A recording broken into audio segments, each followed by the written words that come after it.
మన ఒంట్లో కణాలకు శక్తి కావాలంటే గ్లూకోజ్ కావాలి. అది మనం తిన్న ఆహారం నుంచి లభిస్తుంది. తగినంత గ్లూకోజ్ అందకపోతే కణాలు నీరసించిపోతాయి. ఇదే సూత్రం క్యాన్సర్ కణాలకు వర్తిస్తుందని, వాటికి గ్లూకోజ్ అందకుండా చేస్తే ఆ రాకాసి కణాలు నెమ్మదిగా నిర్వీర్యం అయిపోతాయని, తద్వారా క్యాన్సర్ నుంచి బయటపడొచ్చనే నమ్మకం ఇవాళ చాలా మందిలో కనిపిస్తోంది. ఈ నమ్మకంతోటే చాలామంది క్యాన్సర్ రోగులు చక్కెర వాడకాన్ని తగ్గిస్తున్నారు. కొందరైతే పూర్తిగా చక్కెరను మానేస్తున్నారు కూడా. అసలు ఈ నమ్మకంలో నిజమెంత? చక్కెరను మానేస్తే నిజంగానే క్యాన్సర్ కణాలు ఖతమవుతాయా? ఆసక్తికరమైన ఈ విషయాల గురించి డాక్టర్ని అడిగి ఇప్పుడు తెలుసుకుందాం.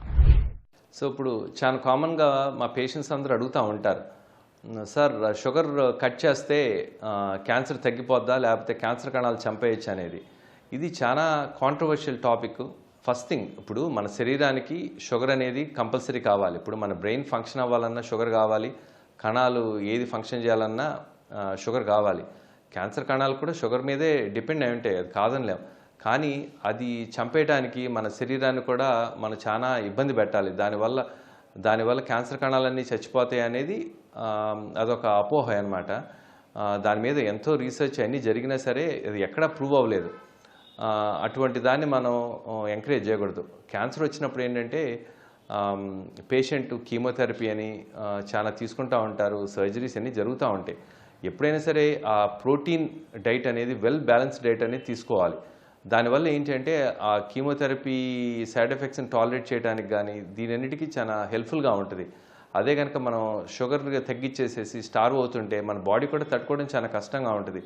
మనం తినే దాని మీద ఇంట్రెస్ట్ తగ్గిపోయి ఆ బ్యాలెన్స్ డైట్ పోయి రకరకాల వేరే డైట్స్ తీసుకోవడం వల్ల కూడా చాలా ఇబ్బందికరమైన పరిస్థితిలోకి వెళ్ళిపోయి మన రెగ్యులర్ యాక్టివిటీ అంతా తగ్గిపోయి ఇబ్బంది పడుతూ ఉంటాం. సో ఎప్పుడైనా సరే ఒక బ్యాలెన్స్డ్ డైట్ తీసుకోవడం అనేది మంచిది. ఇప్పుడు ఎక్కువ షుగర్ అంటే మనకు యాడెడ్ షుగర్స్ లేకపోతే సిరప్స్ అటువంటివి యాడ్ చేసుకోకుండా సాఫ్ట్ డ్రింక్స్ ఇటువంటివన్నీ అవాయిడ్ చేసామనుకోండి, అది చాలు. మనం రెగ్యులర్గా తీసుకునే దాంట్లోనే షుగర్ మనకు చాలు అనమాట. ఎక్కువ తీసుకోవాల్సిన అవసరం లేదు. అలానే మన బాడీని మనం ఎక్కువ స్టార్వ్ చేయకూడదు.